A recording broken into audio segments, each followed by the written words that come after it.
The baby strapped to my back wasn't just my brother. He was a death sentence. If the court found out he carried the extinct silver fur gene, the Dowager Luna wouldn't just kill him, she would eat him to regain her youth. I had one job: stay invisible. But you can't hide the scent of ancient magic from an Alpha King who is bored of everything except the hunt. Chapter 1. If she stopped scrubbing for even a single second, she was dead. Lyra's knees burned. It felt like the cold stone of the Gold Palace floor was chewing right through her skin, eating her alive one layer at a time. But she didn't stop. She couldn't. Because of that, the rhythmic swish-swish of the rough brush was the only sound in the world that mattered. It was the sound of survival. Attached to her back, hidden under a scratchy, gray wool shawl, was the reason she was still breathing: her baby brother. He was heavy, so heavy, but he was warm. He was the only warm thing in this frozen, hateful castle. Please don't cry. Please, little one. Stay quiet. Her heart hammered against her ribs like a trapped bird. Every time a guard walked by, the heavy thud-thud of their boots made her blood turn to ice. She kept her head down. She made herself small. She made herself into nothing more than a shadow with a scrub brush. Still, the fear was there. It was a cold snake wrapping around her throat. The Dowager Luna, the king's stepmother. She was somewhere above them, in the light, in the gold. She was looking for them, not specifically Lyra, the servant girl with the gambler father. No, she was looking for him, for the baby on her back, because he wasn't just a baby. He was a death sentence. Lyra dipped the brush into the bucket of gray, soapy water. The smell of lye stung her nose. It smelled like burning. It smelled like work. Even so, she scrubbed harder. Her father's debt was a shackle. It bound her to this floor. It bound her to the dirt. But the secret on her back, that was something else entirely. It was a curse. A rare, ancient curse that the wolves whispered about in fear. Silver fur. If the Dowager found out that the baby carried the old magic, if she smelled the winter air on his skin, she wouldn't just kill him. She would eat him. Lyra scrubbed until her knuckles cracked. She scrubbed until the floor was spotless. Yet, it wasn't enough. It was never enough. "Move it, mongrel!" a guard shouted, kicking near her foot. She didn't flinch. She didn't look up. Instead, she shifted to the left, dragging the heavy bucket with her, her stomach twisted with hunger. She hadn't eaten since yesterday morning, just a crust of bread. But then, she remembered the baby needed milk. She had to eat. She had to stay strong. No matter how hard she tried, the Dowager couldn't see everything. Could she? Lyra paused, just for a heartbeat. The baby shifted on her back. A tiny, soft sigh escaped the shawl. Panic spiked in her chest. Shh. Oh, please. Shh. She started humming. Low. So low only he could hear. A vibration in her throat to hide his noise. Eventually, the hallway cleared. The guards moved on to the great hall. The feast was starting. She could smell the roasted meat drifting down the corridors. It smelled like grease and gluttony. She had to finish this section. She had to get back to the scullery before the nobles spilled out. But then, a shadow fell over her. It wasn't a guard. The scent hit her first. Not lye, not grease. It smelled like rain and blood. Boredom was a poison, and he was drowning in it. Draven sat at the head of the high table, staring down at the gold court. They were loud. They were drunk. They were pathetic. They laughed too hard at jokes that weren't funny, baring their throats in submission every time he shifted in his chair. They called him Alpha King. They called him a god of war. In fact, he just felt like a babysitter for a pack of idiots. He took a sip of wine. It tasted like vinegar, or maybe everything just tasted like ash in his mouth these days. My king, a noble to his right, simpered, leaning in too close. The hunt tomorrow. Surely you will lead the charge. Draven didn't look at him. He stared at the roasted pig in the center of the table. It looked more dignified than the man speaking to him. "No," he said. The word was quiet, low, a rumble in his chest. As a result, the entire table went silent. The noble paled. He smelled like fear. Sharp, sour, acrid sweat. It filled Draven's nose, drowning out the smell of the food. He hated that smell. He smelled it every day. Everyone feared him. Everyone wanted something from him. He wanted to tear the table in half just to hear the wood splinter. He needed a fight, a real fight, something that could bleed, something that wouldn't break the moment he touched it. His wolf paced inside his mind, restless, hungry, hunt, but tradition. The noble stammered. Draven turned his head slowly. He looked at him, just a look. His eyes, gold and burning, locked onto the man. Without another word, the noble shrank back, snapping his mouth shut. Cowards, all of them. Draven stood up. The chair scraped loud and harsh against the stone floor. The sound echoed like a gunshot in the silent hall. "I'm leaving," he announced. He didn't wait for permission. Kings don't ask. He stepped down from the dais. The crowd parted like the Red Sea. They were terrified he might snap and kill one of them just for sport. Maybe he would have. Instead, he turned away from the main doors. He didn't want to walk past the fawning guards or the desperate ladies in waiting who tried to catch his eye with their perfumed wrists. He headed for the service corridors. The shadows were deeper there. The air was colder. It was where the rats and the servants lived. It was quiet. At the same time, his skin tickled, a strange sensation, like static electricity before a lightning storm. His wolf lifted his head. "What is that?" Draven ignored it. Probably just another assassin waiting in the dark. Good. Let them come. He flexed his fingers, feeling the ache in his knuckles. He wanted to hit something. He needed to feel the crunch of bone to know he was still alive.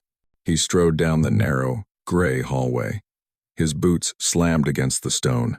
Thud, thud, thud. The air here smelled of lye soap and misery. It was honest, at least. But then, the scent changed. It wasn't sweat. It wasn't fear. It was winter, crisp, clean, sweet, like the air on top of a mountain where no wolf had ever stepped. He stopped. He inhaled. What followed was a pull so strong it nearly jerked him forward. It was a hook in his gut, a demand. Mine. The word whispered in his mind. Not a thought, an instinct. He started walking again. Faster this time. The boredom evaporated. The lethargy vanished. His blood heated up, rushing to his hands, to his teeth. Something was down here. Something that didn't belong in the dirt.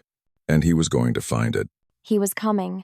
Lyra didn't know who it was, but the footsteps were heavy. They didn't shuffle like a servant. They didn't march like a guard. They stalked. Thud, thud, thud. Every step vibrated through the floor, right into her knees. She tried to squeeze herself against the rough stone wall. She made herself flat. She tucked her chin to her chest. Please just pass by. Please just pass by. The baby on her back was dead silent. Even he knew. Even he felt the predator approaching. Maybe it was fate. Maybe it was just her bad luck. But the hallway was narrow. Too narrow. Her scrub bucket was sitting just an inch too far out. The footsteps got louder. Closer. A towering shadow stretched across the floor, swallowing her whole. Then, clang! A boot, massive and black, slammed into the wooden bucket. Water, gray, dirty, soapy water. Sloshed everywhere. It soaked her skirt. It soaked his boot. The bucket spun on its side, rattling like a dying thing against the stones. Lyra froze, her breath trapped in her throat. She couldn't move. She couldn't apologize. Her tongue was glued to the roof of her mouth. Slowly, terrifyingly slowly. The boot stopped moving. She stared at the black leather. It was fine leather, royal leather. Oh no, oh goddess, no.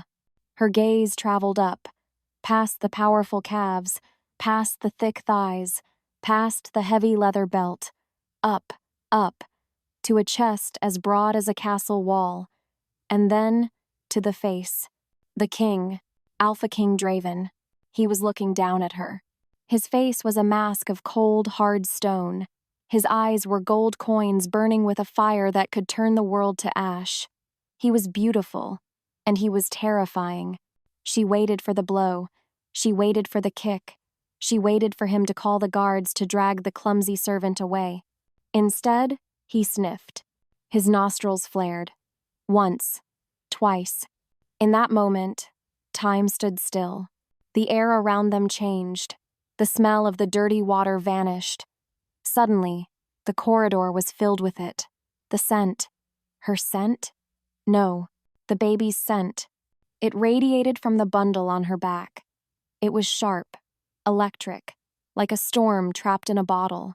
It was the scent of the silver fur, the scent of dead magic. The king's eyes widened. The gold in them flared brighter, swirling like molten lava. He didn't look at the bucket. He didn't look at the mess. He looked at her. No, he looked through her. He looked right at the shawl on her back. "You," he rumbled. His voice wasn't a shout. It was a low growl that vibrated in her very bones. It made her wolf, her hidden, terrified wolf, and whimper in submission. Without warning, he took a step closer. He loomed over her, blocking out the torchlight. He sucked in a breath, as if he was drinking the air around her, as if he was drinking them. Her heart skipped. He knows. He smells it. He knows. She had to run. Her muscles screamed at her to bolt, to shift, to tear his throat out and flee into the woods. But she was a servant, and he was the Alpha King. "What?"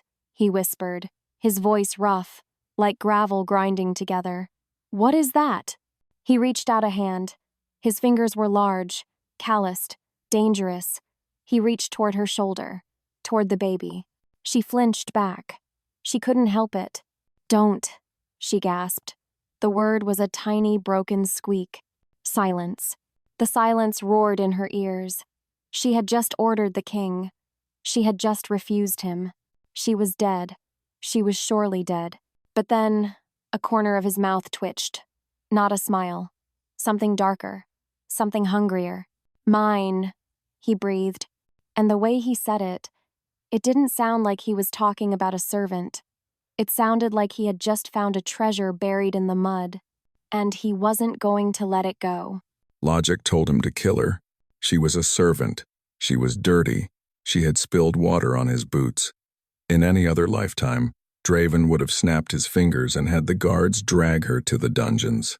But he couldn't, because the scent coming off her, that smell of ozone and crushed winter berries, it had its claws in his brain. It paralyzed him. His wolf, usually a chaotic storm of aggression, went deadly silent. It was listening. It was waiting. "Mine." The word echoed again, louder this time. He stared at her trembling form. She was small, fragile. Her eyes were wide, brown, and terrified. She looked like a rabbit, waiting for the fox's teeth. Yet, beneath the fear, there was fire. He saw the way her hand clutched the strap of the shawl across her chest. She wasn't protecting herself. She was protecting the bundle on her back. Why? He didn't know. And because he didn't know, he couldn't let her leave. "Guards!" he barked. The sound of his voice broke the spell. 2 armored wolves stepped out of the shadows, their spears rattling. "My king?" The girl flinched. She shrank back against the wet stone wall, her eyes darting to the exit. She wanted to run. Draven could smell the adrenaline spiking in her blood, sour and sharp. "Take her," he said, pointing a gloved finger at her chest. "To the dungeons, sire?" the guard asked, reaching for her arm. "No." The word hung in the air, heavy, absolute. Draven stepped closer to her. He needed to smell that scent one more time. He needed to make sure he wasn't going mad. He leaned down, his face inches from hers. She stopped breathing. He could hear the frantic thump, thump, thump of her heart. It was racing, just like his. "To my quarters," he whispered. The guard froze. The girl gasped. Her mouth opened, but no sound came out. "Your quarters?" the guard stammered. "But she is a scullery maid. She is filth." Draven turned on him. A low growl vibrated in his throat. "She is my new food taster," he lied. The lie came easy, smooth like oil. "I trust no one in the kitchens. She will serve me, exclusively, because if he let her out of his sight, the scent would fade. And if the scent faded, the boredom would return. He couldn't go back to the gray. Not now. Not when he had found a spark of color. "Move her," he commanded. "Now." As a result, the guards grabbed her arms. "No," she cried out. "Please, my brother, I can't." She struggled. She wasn't fighting for her life. She was fighting for the lump on her back. Draven watched them drag her away. Her heels scraped against the stone floor. She looked back at him, her eyes filled with tears and hate. Good. He liked hate. Hate was honest. Hate was real. He turned and followed them. His blood was singing. For the first time in years, he wasn't just a king sitting on a throne. He was a hunter. This wasn't a room. It was a cage made of gold. The guards had tossed her inside and slammed the heavy oak doors. Boom. The sound echoed like a tomb closing. Lyra scrambled backward, her hands sliding over a rug that was softer than any bed she had ever slept in. She was in the king's private chambers. It smelled like him. Pine, iron, and something wild. "Hush, hush now," she whispered, frantically pulling the shawl around her chest. On her back, the baby whimpered. He was hot, too hot. The fever was starting again. Panic clawed at her throat. If the king found out, if he saw the silver eyes, they wouldn't just be punished. They would be science experiments. Or worse, trophies for his stepmother. She scanned the room. Her eyes darted from the massive fireplace to the velvet curtains. She needed to hide him. But where? Think, Lyra. Think. She crawled toward the massive wardrobe in the corner. It was tall, made of dark, carved wood. It looked like a monster in the shadows. Because she had no choice, she opened it. It was filled with black tunics, leather armor, and fur cloaks. She unstrapped the baby. Her hands were shaking so bad she almost dropped him. He looked up at her, his eyes bleary. "You have to be quiet," she begged him, kissing his forehead. "You have to be a mouse. Can you be a mouse for Lyra?" He blinked. He didn't cry. She tucked him into the deepest corner of the wardrobe, behind a row of thick winter furs. She left the door cracked just a sliver so he could breathe. "I'll come back," she promised. "I won't let them take you." Just as she stood up, the lock on the main door clicked. Click. The sound was soft, but it sounded like a cannon blast in the quiet room. She spun around. Her heart stopped. The handle turned. Lyra rushed away from the wardrobe. She couldn't be standing near it. She had to draw his attention away. She threw herself toward the fireplace, pretending to warm her hands. The door opened, and Alpha King Draven walked in. He was alone. He didn't look at the room. He didn't look at the furniture. His eyes burning, golden, intense, locked straight onto her. He closed the door behind him. He didn't lock it. He didn't have to. He was the lock. He was the wall. He was the danger. Without warning, the air in the room got heavy, hard to breathe. He took a step toward her. She backed up until her legs hit the stone hearth. She had nowhere left to go. She was hiding something. Draven could smell it. Beneath the fear, beneath the smell of lye soap, there was a layer of deception. It tasted metallic on his tongue. He stood by the door, watching her. She was pressed against the fireplace, looking small and ragged against the dark stone. But her eyes were tracking his every move. She wasn't cowering like a beaten dog. She was calculating like a cornered cat. "Who are you?" he asked. His voice was quiet, but in this room, it carried weight. She swallowed hard. Lyra, my king. Just Lyra. Lyra. He tested the name. It felt soft. And why Lyra? Do you smell like ancient magic? Her breath hitched. A tiny, sharp intake of air. She knew. I don't know what you mean, sire. She lied. I smell like soap and dirt. Liar. He walked closer. Slowly. Predatory. He wanted to see her break. He wanted to see the truth spill out of her. Because of that, he didn't stop until he was standing right in front of her. The heat from the fire was hitting his back, but the heat coming off her was stronger. She looked down at his boots. She refused to meet his gaze. Look at me, he commanded. It wasn't a request. It was an alpha order. Her head snapped up. Her brown eyes met his. And there it was again. That spark. That defiance. Where's the bundle? He asked softly. The one on your back. Her pulse jumped in her neck. He could see the vein fluttering like a trapped moth. Gone, she whispered. Her voice trembled. I gave it to the other servants.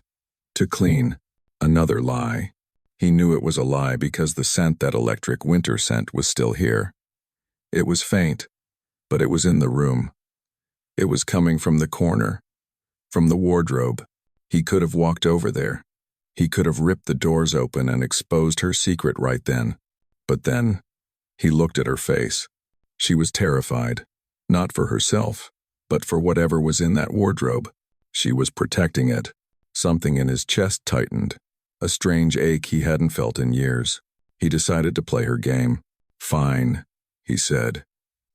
He turned his back on her, walking toward the massive bed. He unbuckled his heavy leather belt and let it drop to the floor with a heavy clatter. You are my food taster, he said, his back to her. But tonight, I am not hungry for food. He turned around. He pointed to the thick rug at the foot of his bed. You will sleep there. Her eyes went wide. Sire, the servants' quarters. No, he cut her off. You stay where I can see you, where I can smell you. Because if she left, the silence would come back, and he was done with the silence. Sleep, he ordered, or I will find what you are hiding. She froze. She understood the threat. Without another word, she walked to the rug. She curled up into a tight ball, facing the wardrobe, facing her secret. Draven lay down on the bed. He didn't close his eyes. He watched her. The girl, the mystery, the scent.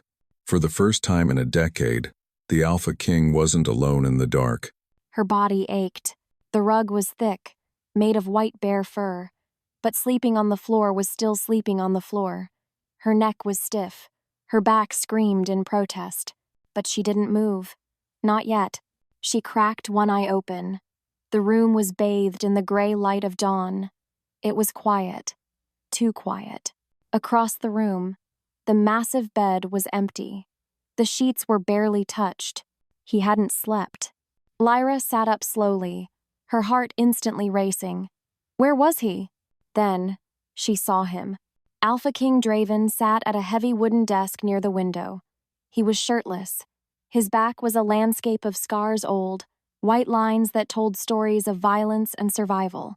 He was writing something. The scratching of his quill against parchment was the only sound in the room. Scritch, scritch, scritch. He looked tired. Not the lethal, terrifying monster from the hallway, just a man carrying too much weight. You're awake, he said. He didn't turn around. He didn't have to. He was an alpha. He probably heard her heartbeat speed up. Yes, my king, she whispered. She reached for the bundle on the floor next to her. She had pulled the baby from the wardrobe in the middle of the night, terrified he would freeze. Now, she strapped him to her back quickly. Her hands shook. Please don't wake up. Please don't cry. A knock at the door made her jump. Enter, Draven commanded. 2 servants walked in, carrying silver trays. They kept their heads bowed so low their chins touched their chests. They were terrified. They smelled like sour sweat. They set the trays on the table and practically ran out of the room. The smell of the food hit her. Roasted chicken, fresh bread, sweet berries. Her stomach gave a loud, treacherous growl. Draven turned then. He looked at her. Then he looked at the food. "Eat," he said. She froze. "Sire? I don't eat breakfast," he muttered, turning back to his papers. "It makes me sluggish. Eat. Whatever you want." She stared at him. Was this a trick? Was the food poisoned? But then, the baby stirred on her back. He was hungry too. She could feel his little mouth rooting against her shoulder through the shawl. She had no choice. Lyra walked to the table. She grabbed a piece of bread. She tore a chunk off and slipped it under her shawl, guiding it to the baby's hand. Then, she shoved a piece of chicken into her own mouth. It tasted like heaven. It tasted like life. She watched Draven's back. He was ruling a kingdom, deciding the fate of thousands, yet he let a servant girl eat his feast. Who was he? The monster who kicked her bucket? Or the man who let her sleep in his room? "Don't get used to it," he said suddenly, his voice low. She stopped chewing. "We are going to the training grounds." He stood up, grabbing a black tunic. "I need to hit something. And you." He turned, his golden eyes locking onto the lump on her back. "You are coming with me." Violence was the only language that made sense. The training ground was a pit of mud and sawdust. It smelled of iron, sweat, and bruised egos. Perfect. Draven dodged a heavy swing from his captain of the guard. The massive wooden staff whooshed past his ear. Too slow. Sluggish. He spun, driving his elbow into the man's ribs. Crack. The captain went down with a grunt, gasping for air. "Get up," Draven snarled. "You fight like a pup." The other soldiers watched in silence. They were afraid to step into the ring. They were afraid of him. He wiped the sweat from his brow and looked toward the fence. She was there, Lyra. She stood near the weapon rack, wrapped in that ugly gray shawl. She looked out of place, a flower growing in a slaughterhouse. She watched him with wide, unblinking eyes. She wasn't looking at his muscles. She wasn't looking at him with lust like the court ladies. She was assessing him, like he was a storm she had to weather. Draven walked over to the water trough, splashing cold water on his face. Then, he walked toward her. She stiffened. Her shoulders went up. "My king." She dipped her head. He stopped inches from her. He could smell it again. That maddening, intoxicating scent of winter. It was coming from the bundle on her back. "He never cries," he said softly. Lyra flinched. "Who?" "Sire." "The baby." He reached out. "Babies cry. They scream. They make noise. Yours is silent."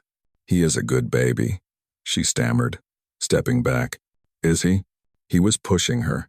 He wanted to see what was under that fear. He wanted to see the wolf he knew was hiding in there. He reached for the edge of the shawl. "Let me see him." It was a test. A king commands. A servant obeys. But she didn't obey. Her hand shot up, grabbing her own shawl, blocking his hand. Her eyes flashed not brown, but something brighter, for a split second. And then, he heard it. Grr. It was low. It was pathetic. It sounded like a kitten trying to be a tiger. But it was a growl. She was growling at her king. The soldiers behind him gasped. The silence in the yard was heavy enough to crush bone. She had just signed her death warrant. But Draven didn't feel anger. He felt delight. A smile tugged at his lips. A real one. She wasn't just a servant. She was a mother wolf protecting her cub. She had teeth. "Careful, little mouse," he whispered, leaning down until his lips brushed her ear. "You might bite off more than you can chew." She was trembling so hard she looked like she might shatter. But she didn't let go of the shawl. I am sorry, sire," she breathed. "He is sleeping. Please." He stared at her for a long moment. The static electricity between them was buzzing, making the hair on his arms stand up. "Keep him sleeping then," he said, stepping back. He turned away, grabbing a towel. Most women bored him. This one was a puzzle he was going to enjoy solving. He liked it. Lyra was shaking as they walked back to the palace. He hadn't killed her. He had smiled. Her heart was still doing flip-flops in her chest. She had growled at the Alpha. She was insane. We reached the heavy oak door of his quarters. Draven pushed it open and strode inside. She followed, desperate for the safety of the room.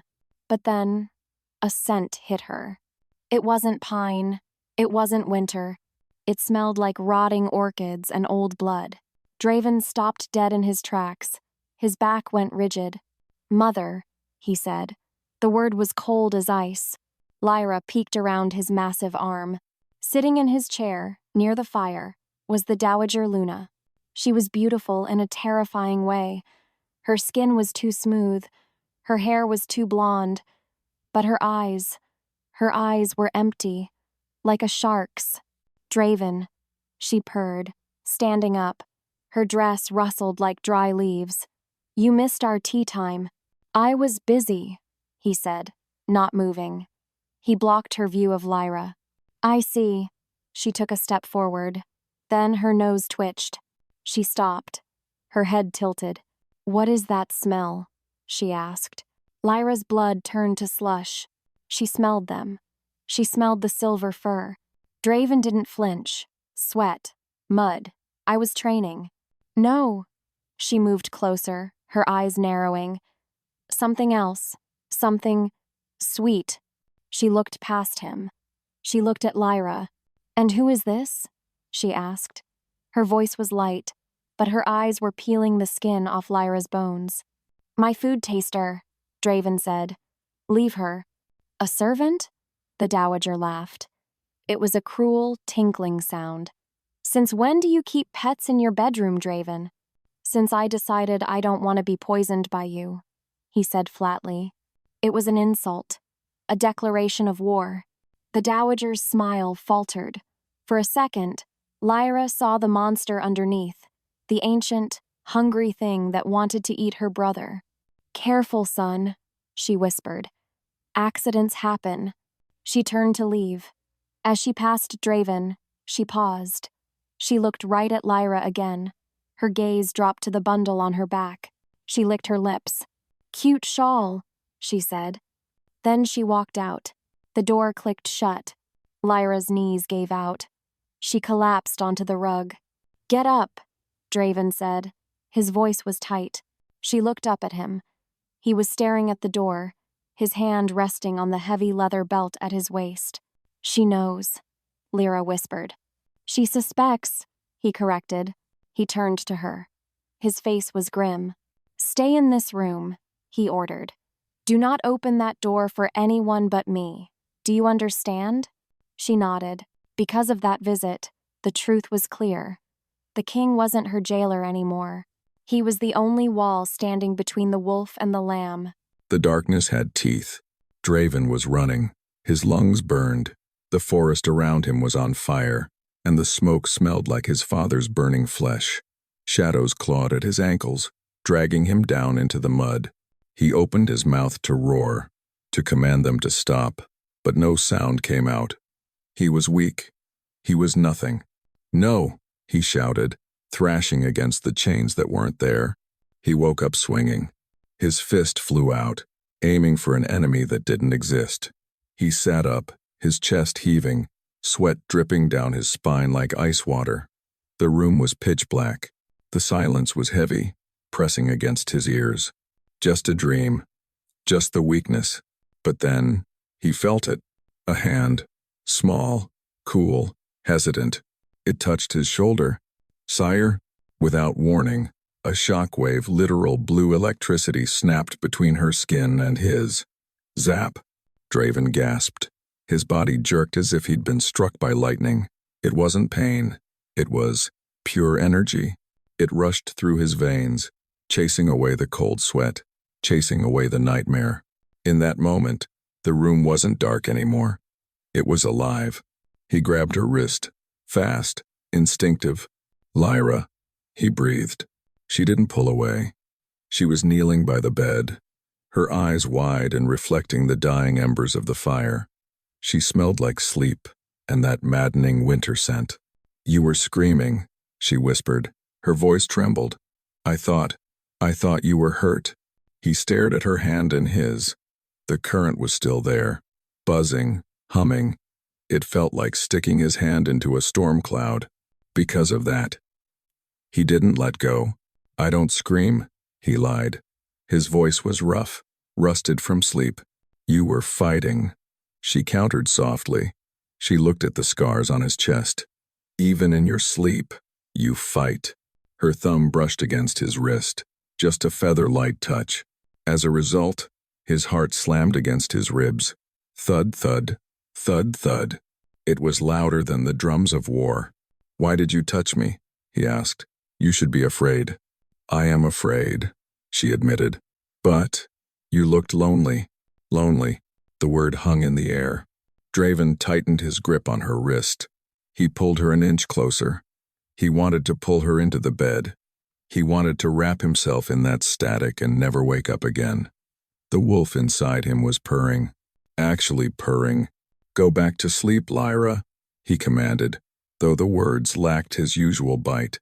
"Yes, sire." She pulled her hand back. The loss of contact felt like a physical blow. The cold rushed back in. Still, she didn't move far. She curled back up on the rug.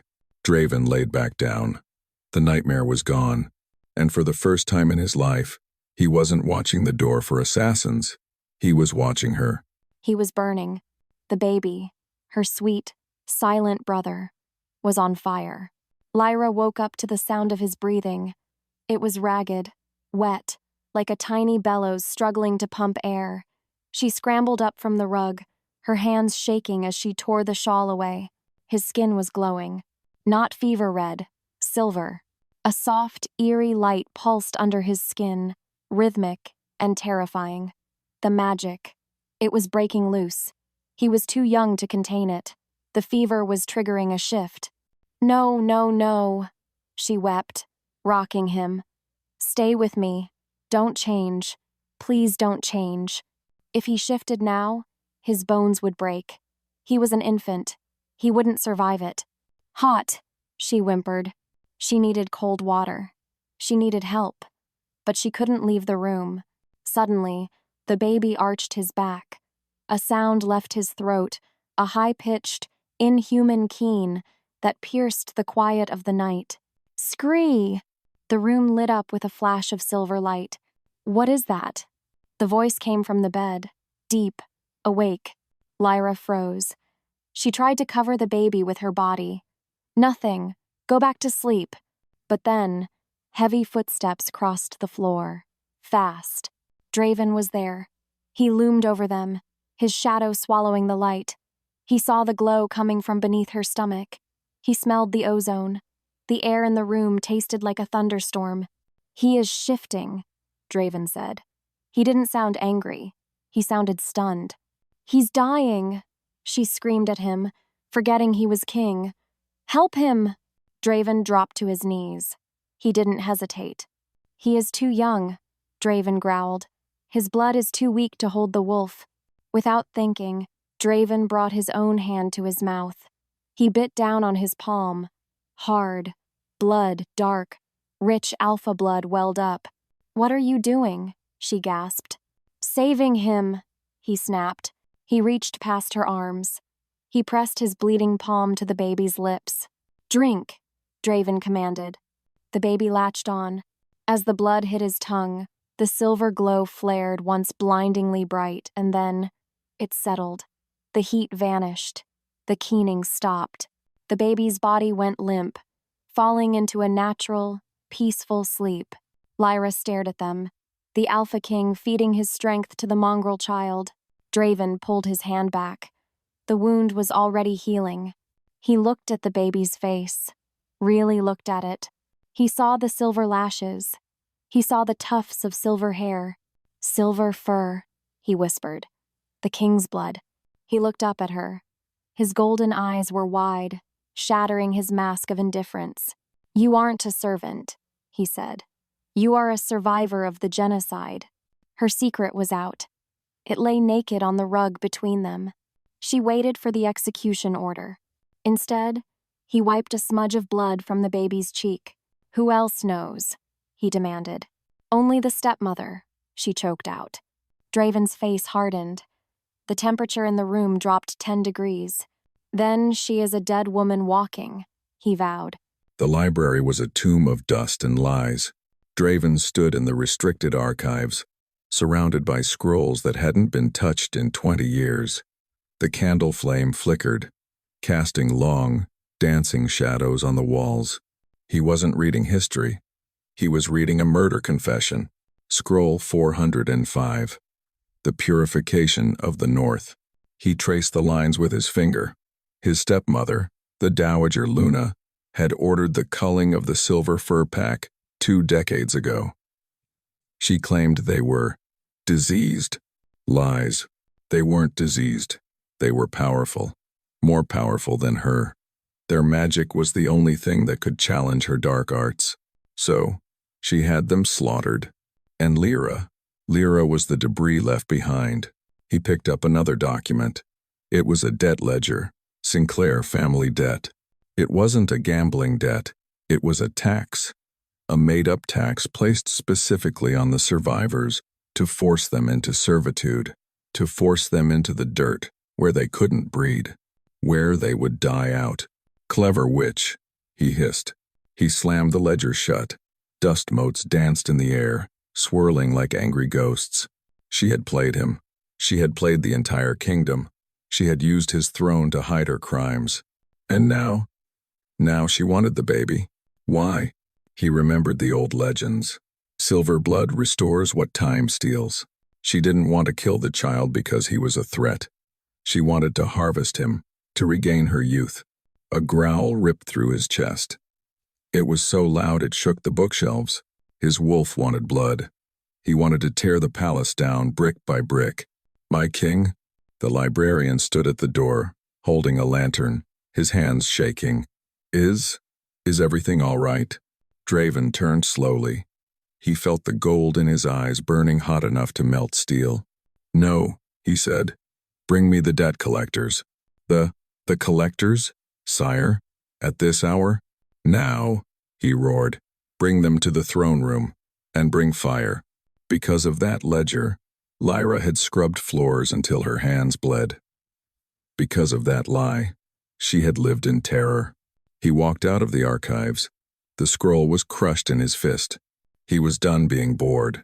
He was done being neutral. The Dowager thought she was the predator. She thought Lyra was the prey. She forgot one thing. The prey belonged to the Alpha now, and the Alpha was very, very angry. The door banged open. Lyra jumped, clutching the baby to her chest. But it was just him, Draven. He looked like a storm that had just destroyed a village. His hair was windblown, his chest was heaving. But the scariest thing was the smell. He didn't smell like pine anymore. He smelled like smoke and ash. He marched to the fireplace.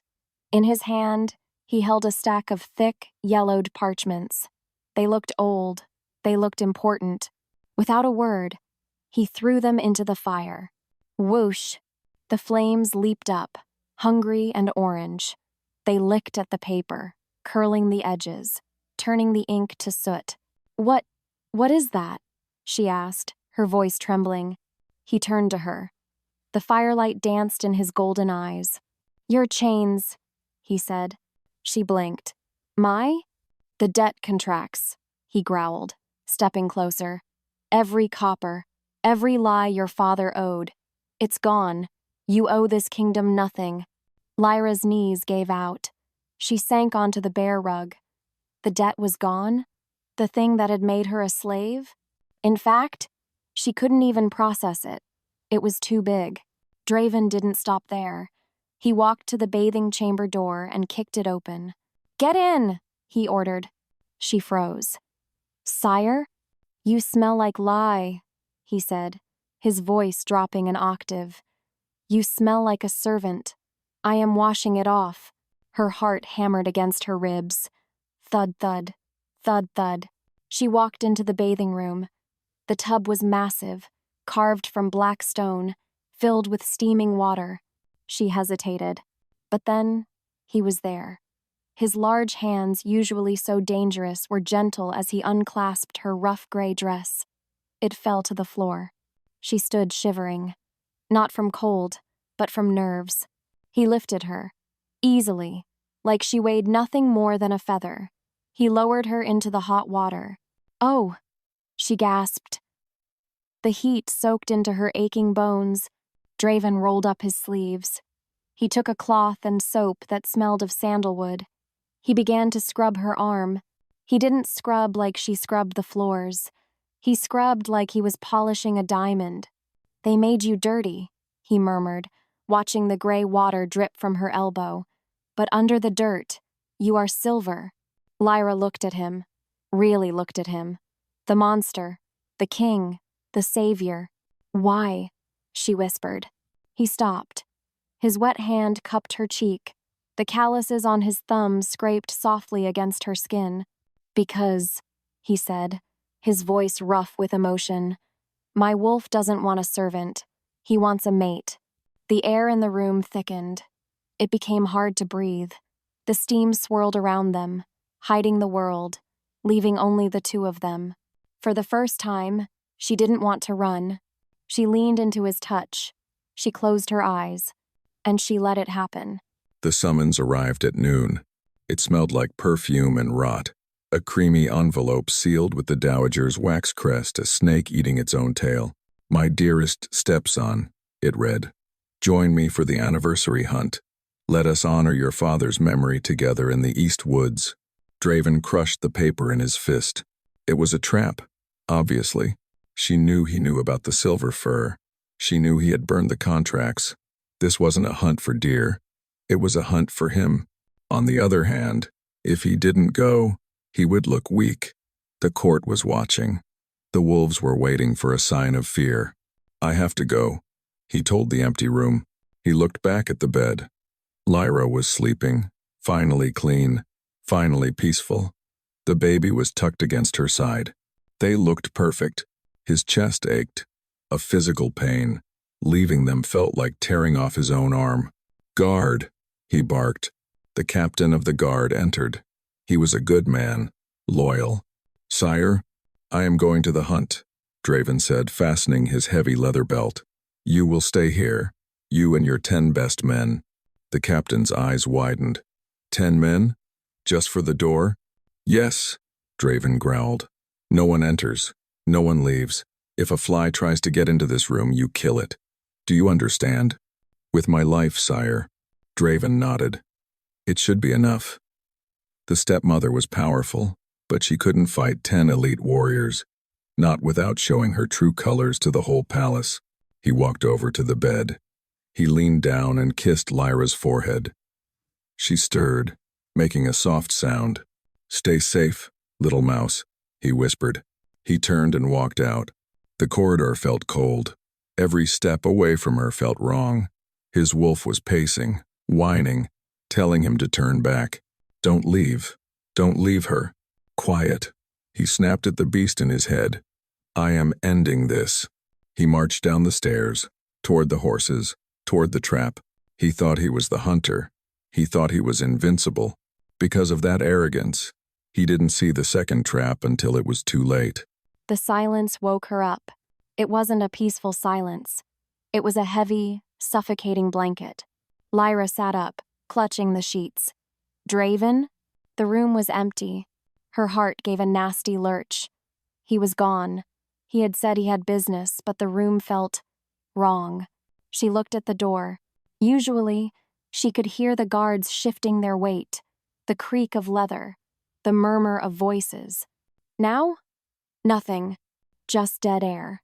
Then, a sound. Hiss. It was faint, like a snake sliding over stone.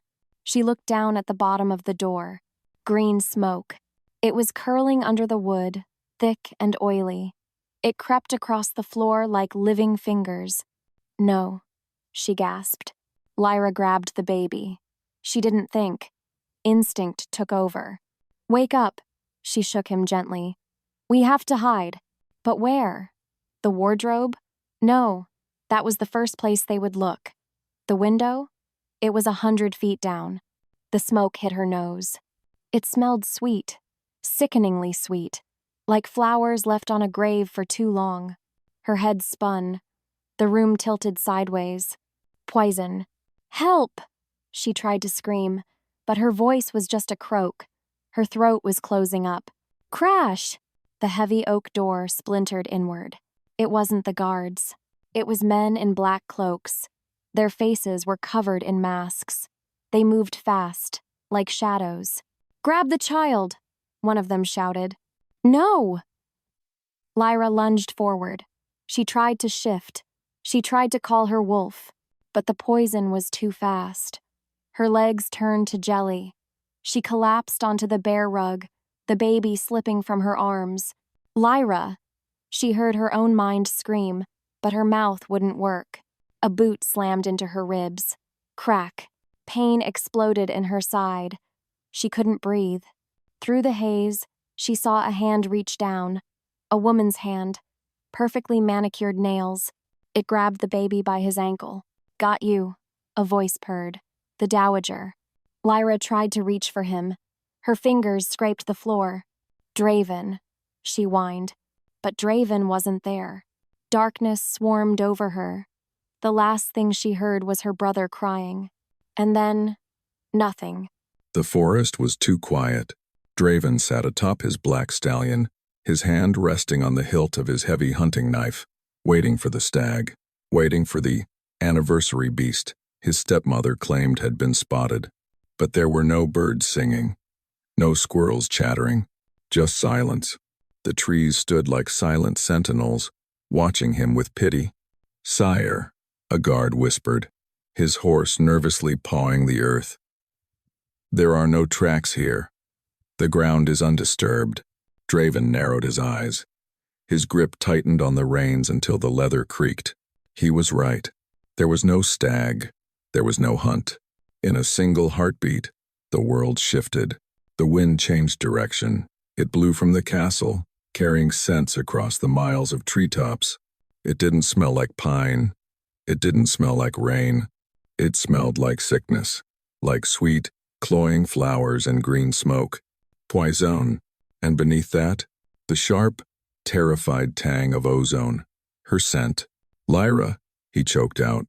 The realization hit him harder than a physical blow. It was a spear through the chest. He had marched his men out here, puffing his chest out like an arrogant fool, leaving the door wide open. "It's a diversion," he roared. His horse reared, screaming as he yanked the reins around. "Ride," he commanded the men. "Back to the palace. Now." But a horse was too slow. A horse was an animal of prey. He needed a predator. Draven didn't wait for the beast to settle. He vaulted off the saddle while the horse was still moving. He hit the dirt hard, rolling, his bones already snapping and rearranging. Crack, crunch. Pain was nothing. Pain was fuel. Black fur exploded from his skin. His snout elongated. His roar turned into a snarl that shook the leaves off the trees. He was the alpha. He was the shadow. He dug his massive claws into the earth, tearing up chunks of soil, and launched himself forward. He ran. He ran faster than he had ever run in his life. The trees blurred into a tunnel of green and brown. His lungs burned like a furnace, but he didn't slow down. "Please be alive. Please wait for me." What's worse? The bond. That fragile, electric thread that connected him to her. It felt dull, muted, like she was slipping underwater. She was fading. "I am coming," he howled in his mind. But the palace was miles away, and the scent of death was getting stronger. Eventually, he saw the spires of the gold palace. They didn't look golden today. They looked like jagged teeth against the gray sky. He pushed harder. His muscles screamed. He had promised to protect her. He had promised to be her wall. Instead, he had left her to the wolves. Cold. It was the only thing she knew. Lyra woke up on wet stone. Dark. Slimy. The smell of mold and old urine filled her nose. She tried to move her hands. Clink. Iron. Heavy, rusted iron cuffs bit into her wrists. They were chained to the wall above her head, forcing her to hang like a piece of meat in a butcher shop. "No," she croaked. Her throat felt like it was filled with glass. She blinked, trying to clear the fog from the poison. She wasn't in the king's bedroom. She wasn't in the scullery. She was in the deep dungeons, the place where people went to be forgotten. "You're awake," a voice purred. Lyra yarked her head up. Standing outside the iron bars was the Dowager Luna. She was holding a torch. The firelight cast long, dancing shadows on her face, making her look like a demon. "Where is he?" Lyra screamed. "Where is my brother?" She smiled. It was a terrible, thin smile. "The mongrel?" she asked lightly. "He is being prepared." "Prepared?" Lyra's blood went cold. "For the ritual," the Dowager said, examining her fingernails. "Silver blood is potent, my dear. It can turn back the clock. It can make a woman eternal." "He's a baby," Lyra sobbed, pulling at the chains. The metal dug into her skin, drawing blood. "Take me. Take my blood." "Oh, you?" She laughed. "You are diluted. You scrub floors. Your blood is weak. But the child, he is pure. He is a battery of magic waiting to be drained." She stepped closer to the bars. "And Draven?" she mocked. "Your Alpha? He is miles away, chasing a ghost in the woods. He abandoned you." "Liar!" Lyra spat at her. "Is he here?" she asked softly. "Do you see him coming to save you?" Lyra looked into the darkness. Silence. No footsteps. No growl. No golden eyes. Maybe she was right. Maybe Lyra was just a fool who thought a king could love a servant. "Tonight, the silver line ends," the Dowager whispered, "and the golden age begins again." She turned and walked away. The torchlight faded. "No, come back," Lyra screamed. But she didn't stop. Lyra was alone. She sagged against the chains. The fight drained out of her. She was just Lyra again. Just the girl with the gambler father. Just the failure. No matter how hard she tried, the dirt always won. Time didn't exist in the dark. It could have been minutes. It could have been hours. Lyra hung there, weeping until she had no tears left. Her wrists were raw. Her body was numb. She was ready to die. She wanted to die. If her brother was gone, she had no reason to breathe. But then, wah, the sound was faint, distant. It echoed through the stone vents in the ceiling. A cry. His cry. Her head snapped up. Wah. It wasn't a cry of hunger. It was a cry of pain. Something inside her shifted. It wasn't a thought. It wasn't a decision. It was a snap. A brutal, violent breaking of the lock she had put on her own soul. For 20 years, she had been the mouse. She had been the servant. She had hidden her wolf because she was taught that survival meant silence. But silence wasn't saving him. Submission wasn't saving him. "No," she whispered. The words scraped up her throat. Wah! The cry came again, louder, desperate. The fire started in her belly. It wasn't the warm, fuzzy heat of attraction she felt with Draven. This was a forest fire. This was lava. I said. "No." She pulled on the chains. Creak. The iron groaned. Her bones began to crack. Usually, a shift was painful. Usually, you fought it. Tonight, she welcomed it. "Come out," she hissed to the beast inside her. "Kill them all." Her skin stretched, her jaw unhinged with a sickening pop. Fur silver, glowing, magnificent fur burst through her servant's rags. The pain was blinding. Without warning, her body expanded. She wasn't a small wolf. She was huge. She was a monster forged from 20 years of suppressed rage. The iron cuffs were made for a woman. They were not made for a silver wolf. She roared. It wasn't a human scream. It was a sonic boom. She yanked her arms down. Snap.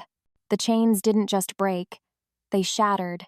Metal shrapnel flew across the cell like bullets. She landed on all fours. Her claws scraped deep gouges into the stone floor. She looked at the dungeon door. It was thick wood bound with iron. It looked like paper to her now. Her brother was crying. The dowager was waiting, and she had made a fatal mistake. She thought she had captured a maid. She had unleashed a queen, and she let it happen. The gates of the gold palace were open. That was the first sign that the world had ended. Draven didn't slow down.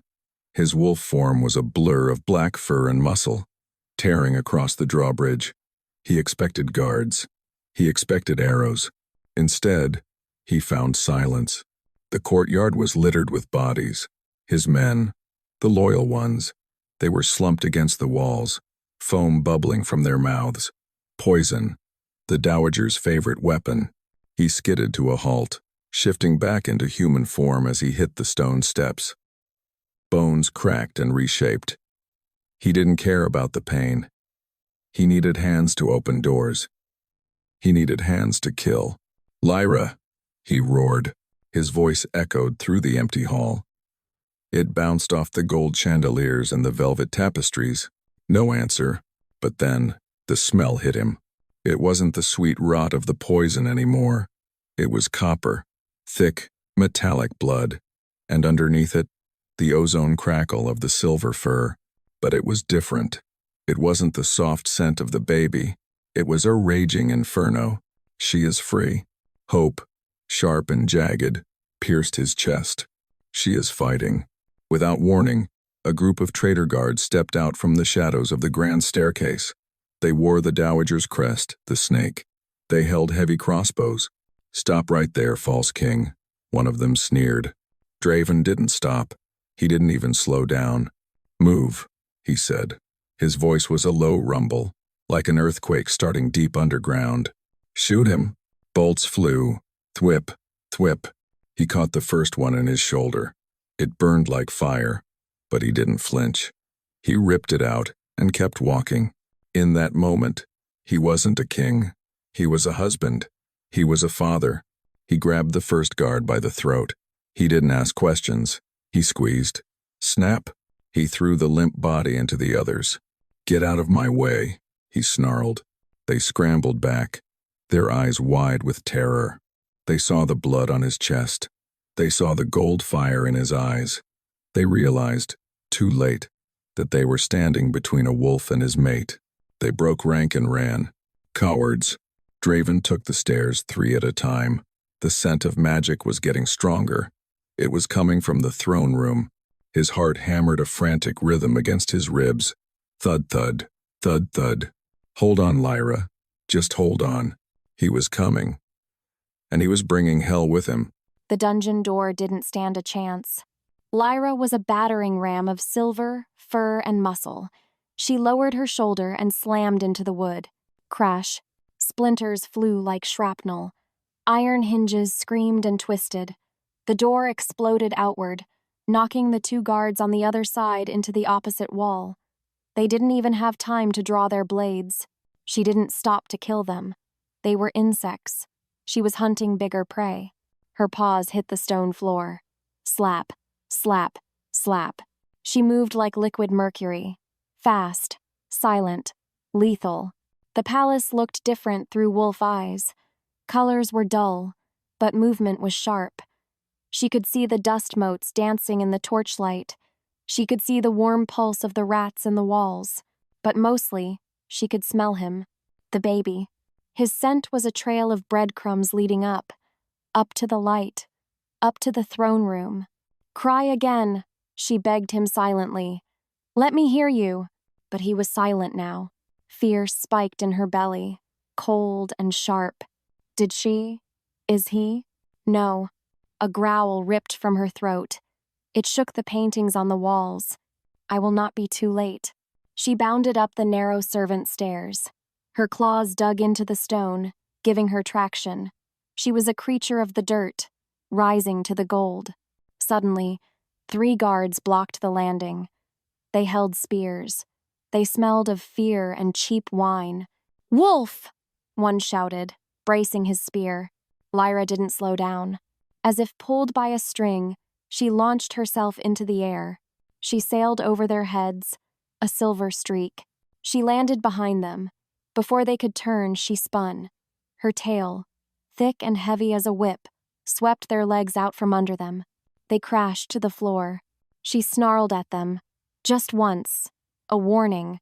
They curled into balls, dropping their weapons. She turned and sprinted down the main corridor. The throne room doors were ahead. They were massive, golden, closed. She could hear chanting inside, a low, rhythmic droning that made her fur stand on end. The ritual. It had started. She didn't have time to be human. She didn't have time to plan.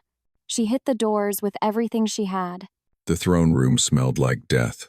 Draven kicked the double doors open. They banged against the walls with a thunderous boom. The scene before him froze his blood. The room was lit by hundreds of black candles. In the center, on the raised dais where his throne usually sat, was a stone altar, and on the altar was the baby. He was stripped naked. He wasn't crying. He looked dazed, his tiny chest barely moving. Standing over him was the Dowager Luna. She wore a robe of red silk. In her hand, she held an obsidian dagger. It was raised high, glinting in the candlelight. "Draven," she smiled, not looking up from the child. "You're just in time to see the new dynasty begin." "Step away from him," he roared, stepping into the room. "Get him," she commanded lazily. From the shadows of the pillars, wolves emerged. Not guards, shifters, rogues, mercenaries she had paid with his gold. There were 20 of them, massive, scarred, drooling beasts. They formed a wall between him and the altar. He was one. They were 20. The odds were fatal. "Kill the king," the Dowager said. "Leave the pieces." She turned back to the baby. She began to chant. The air in the room grew heavy, vibrating with dark magic. "No," he shouted. Draven charged. The first rogue met him in midair. They collided with a sickening crunch. Draven buried his heavy knife in the beast's chest, but 2 more were on him instantly. Claws raked his back. Teeth sank into his shoulder. He fought like a demon. He slashed. He punched. He bit. But there were too many. They dragged him down. He fell to his knees, blood pouring from a dozen wounds. Through the tangle of limbs, he saw the Dowager. She gripped the dagger with both hands. She looked down at the baby with hungry eyes. "For beauty," she whispered. "For power." She started to bring the knife down. He couldn't reach her. He was pinned. He was failing. "Lyra," he screamed. It was a prayer. It was a plea. In the span of a breath, the massive stained glass window behind the throne exploded. Crash. Glass rained down like diamonds. And through the hole, a silver wolf descended like a falling star. Lyra was a falling star. Gravity pulled her down, but her rage pushed her faster. The stained glass window shattered around her into a million deadly confetti pieces. Crash. She didn't feel the glass cutting her skin. She didn't feel the drop. She saw only one thing: the knife, the hand, the baby. The Dowager looked up. Her eyes went wide. She opened her mouth to scream, but she was too slow. Lyra hit the stone altar with the force of a cannonball. Boom. Her jaws snapped shut around the Dowager's wrist. Crunch. The woman shrieked. The obsidian dagger flew from her hand, clattering harmlessly across the stone floor. Lyra didn't let go. She bit harder. Her silver magic surged through her teeth, pouring into the witch's blood like liquid lightning. "Get off me, you mongrel!" she howled, beating at Lyra's head with her free hand. But Lyra wasn't a mongrel. She was the judgment the Dowager had tried to erase. With a savage jerk of her neck, Lyra threw her. She flew off the dais. She tumbled down the steps, crashing into her own rogue wolves. Lyra stood over the baby. She placed her massive silver paws on either side of his body. She was a shield of fur and magic. She snarled at the room. "Mine." The sound was so deep it rattled the teeth of every wolf in the hall. The rogues froze. They looked at her, a giant, glowing silver wolf, and they forgot they were killers. They realized they were prey. "Kill her!" the Dowager screamed, crawling on the floor. clutching her mangled arm. But then, a shadow rose from the pile of bodies below. Draven. He was bleeding. He was battered. But he was laughing. "Look at her!" he roared, pointing at Lyra. "Look at your queen!" In that moment, the rogues hesitated. Draven didn't. He picked up his fallen blade. He walked toward the dowager. "You wanted a sacrifice," Draven said, his voice cold as the grave. "You wanted blood to keep you young." "Draven, please," she whimpered, backing away until she hit the wall. "I did it for the kingdom." "No," he said. "You did it for yourself." He didn't shout. He didn't hesitate. He swung the blade. Shink. Silence fell. Absolute, heavy silence. The dowager crumpled. The threat was gone. Lyra looked down at the baby. He reached up with a chubby hand and grabbed a tuft of her silver fur. He giggled. And just like that, the fire in her belly turned into warm, golden honey. They had won. The room was silent, save for the dripping of blood. The rogue wolves dropped their blades. Clatter, clang. They fell to their knees, bowing their heads to the floor. They weren't bowing to Draven. They were bowing to the silver beast on the altar. He limped up the stairs. Every step was agony, but it was a good pain. It was the pain of victory. He reached the altar. Lyra turned her massive head toward him. Her eyes were still wild, glowing with that ancient blue light. But then, she blinked. The glow faded. The silver fur began to retreat. Crack, snap, bones reshaped. The giant wolf shrank. A moment later, the beast was gone. Lyra sat on the stone altar. She was human again. She was naked, shivering, covered in dust and glass cuts. She looked so small compared to the monster she had just been. But to him, she looked like a goddess. Without warning, Draven ripped the heavy velvet cloak from his shoulders. He stepped forward and wrapped it around her. It swallowed her small frame. "You," she whispered, her voice hoarse from the roar. "You're bleeding." "I'm fine," he said. His voice broke. He reached out and touched her face. His bloody fingers left a mark on her cheek. But she didn't flinch. She leaned into his hand.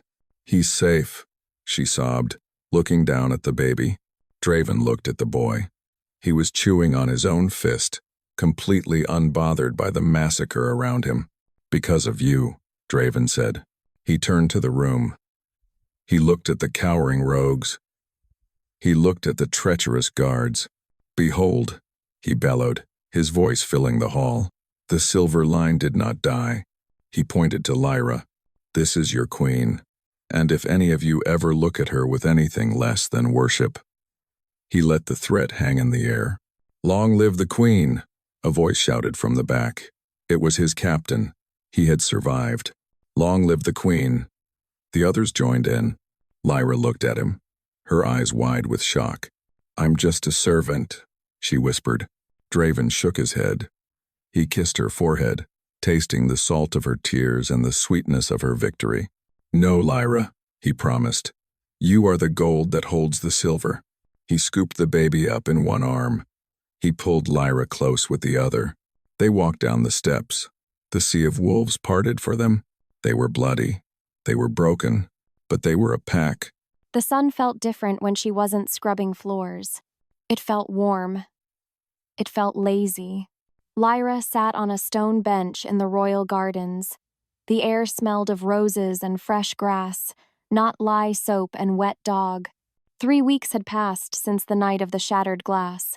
The palace was quiet now. The traitors were gone. The dowager's dark influence had been scrubbed away, cleaner than Lyra had ever scrubbed a hallway. Near the fountain, a blanket was spread out. The baby, her brother, Taryn, was rolling around, chasing a butterfly. He gurgled, happy and fat. "He is fast," a deep voice rumbled. Lyra smiled. She didn't jump. She didn't flinch. Draven sat down next to her. He wasn't wearing his heavy leathers. He wore a simple white tunic, open at the neck. He looked younger. The heavy lines of exhaustion around his eyes were gone. "He is a wolf," she said, leaning her head on Draven's shoulder. He will be running before he walks. Draven wrapped his arm around her waist. His touch was solid, grounding. And you? He asked softly. Are you still running? Lyra looked at her hands. They were healing. The calluses from the scrub brush were starting to fade, but the strength underneath, that was still there. No, she said. I'm done running. Draven turned her face toward his. His golden eyes were soft, filled with a heat that made her toes curl. Good, he murmured, because I burned the running boots. She laughed. It was a real laugh, bright and free. You burned everything, she teased. The contracts, the debt, the past. I kept the best part, he whispered. He leaned in. His lips brushed hers. It wasn't a hungry, desperate kiss like before. It was slow. It was a promise. As a result, her heart didn't hammer with fear. It beat with a steady, strong rhythm. Thump, thump, thump, thump. He pulled back, resting his forehead against hers. The Silver King, he said, looking at Taryn. And the Silver Queen, he kissed her nose. And me, he grinned. The lucky dog who gets to serve them. Lyra looked at the palace towers gleaming in the distance. They didn't look like a prison anymore. They looked like home. She closed her eyes, breathing in the scent of pine and winter. The dirt was gone. Only the gold and silver remained, and she let it happen.